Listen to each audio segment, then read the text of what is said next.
Hey guys, I thought I would show you my off-road lawnmower project. I thought I'd show you the front end here. I have snow tires.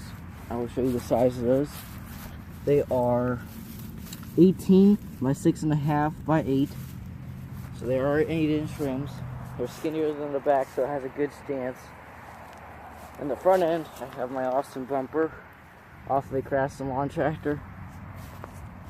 On the front here, I have 4.5-inch LED lights. They fit really nice. I wasn't a fan of the circular style, so put those back in, that kind of style.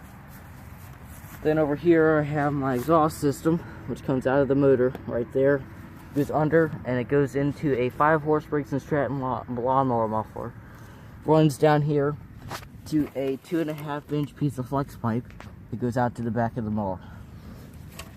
Then on the dash, I have my ignition switch. You turn this on, it'll power the electric start, and then it will power the headlights. And with the key off and the headlight switch on, headlights do turn off, just like the air conditioner on a car, and the electric start will not work.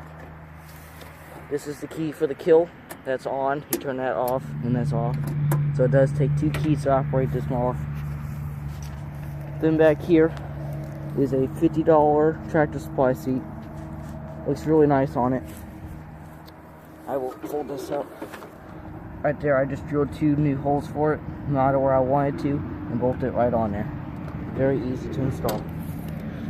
Then my shifter, I put a 90-degree bend in it, give it more of a better feel. This is going to be future brakes. For right now, it's just for show.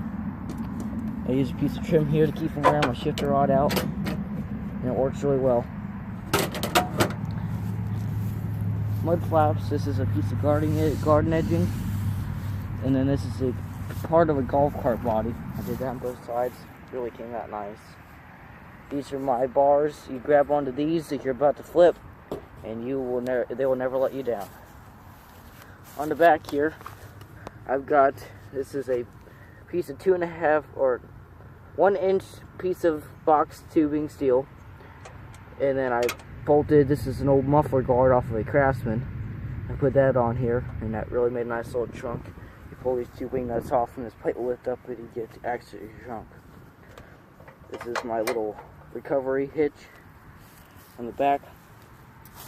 And then I have slick tires off a golf cart that I put on lawnmower rims for donut tires. They do really good. I have mud tires at the house. Then I also made this little plate here to cover up, keep all the mud from fleeing in the face that comes out the back. And underneath the hood, I have a 14.5 horse OHV motor, slightly modified. It has a standard Walbro carburetor on it that is ungoverned. And then I have my snorkel that runs down and up and over to here. It sits right there, and it keeps all the water out of my intake, which has worked very well. Then my gas pedal is a bicycle brake handle that I bolted right onto the body. Works very well, very smooth. Just always keep these greased. And it runs over into a little bracket right there on the side of the engine cover that then hooks up to my butterfly on the carburetor.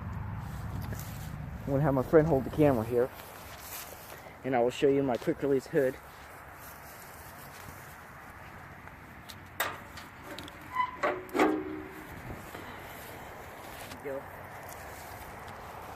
And how that system works is I cut the mounts off a Craftsman lawn tractor, and I welded them onto the original Murray mounts, and it has worked very well. I'll show you the hood.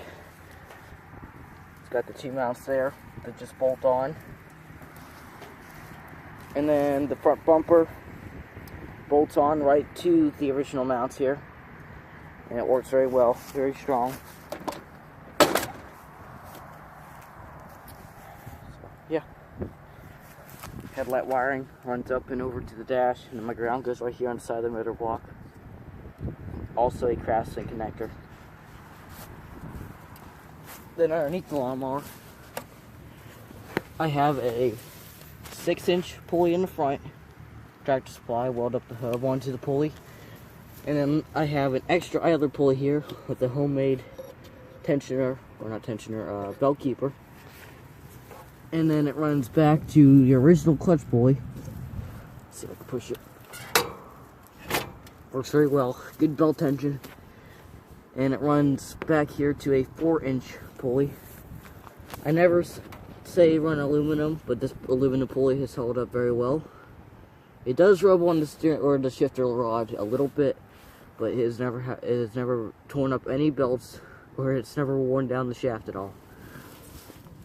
I love the frames on these Murrays because they're C-channel frames, very durable. They are flexible, but they're durable for what I put them through. Got your steering rod there. Then it does have the independent steering system, which not all lawnmowers have. So yeah, I got the two brackets to hold the transmission down, and I got the originals in the back. I also made these shields to keep all the mud and crap from flying onto my pulleys, so that when I'm snow romping in the winter or going into some really deep mud, it'll keep my pulleys good and dry. I also have one on the other side. It's a little bit more concourse. With it being a two-piece system, I got my second shield, and then there's the shifter rod, and then there's the first shield. They are all held on by self-tapping bolts. There is no brakes at all on this mower. You rely on downshifting. And this is a 2001 Murray wide body. Had a 38-inch cut blade deck on it, but well, no longer does now.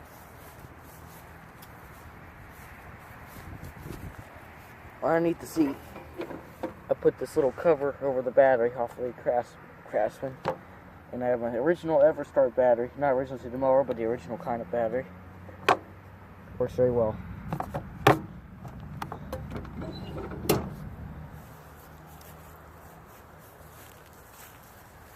Alright, well now I'm going to show you this mower in action. I'm going to do some donuts, and then maybe in another video I'll show the mud tires on it.